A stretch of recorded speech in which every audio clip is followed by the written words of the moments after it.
Les festivités qui ont généralement lieu avant Pâques et marquent le début du carême se sont ouvertes samedi avec de la musique traditionnelle, un défilé et des danses d'enfants. Notre peuple aime bien fêter le carnaval puisque finalement le carnaval est une grande fête et plus qu'une fête. Mais nous organisons cette fête avec un sentiment de réflexion. Nous célébrons un demi-siècle et nous, pendant ce demi-siècle, voulons que les groupes célèbrent aussi les 50 ans de plusieurs efforts, sacrifices et plusieurs honneurs. Le carnaval représente nos identités, notre tradition culturelle où chaque province montre ses beautés, résume Domingos Mboloy, qui dirige Amazonas de Prenda, un groupe d'un quartier de la capitale Luanda. Ces 350 danseurs se sont entraînés pendant des mois dans l'espoir de remporter le Grand Prix du carnaval. Ils ont choisi de mettre cette année à l'honneur les royaumes d'Angola et visiblement, beaucoup apprécient la fête.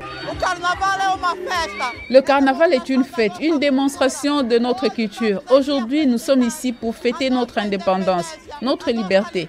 En ce moment-ci, nous avons une grande fête. Nous sommes très contents. Aujourd'hui est la manifestation culturelle de l'Angolais et donc à nous la fête. Le défilé de carnaval, devenu une tradition annuelle en 1978, attire des danseurs et des chars des différentes communautés ethniques d'Angola, vêtus de costumes et de maquillage colorés. Bien, nous, l'année précédente, nous avions récompensé le vainqueur d'une valeur monétaire de 15 millions de kwanza. Cette année aussi, nous maintenons la même valeur. Nous voulions que lors de cette édition de 50 ans, la valeur augmente, mais comme le carnaval continue à être supporté par le gouvernement et avec nos réalités de la conjecture, nous n'avons pas pu augmenter la valeur de la récompense.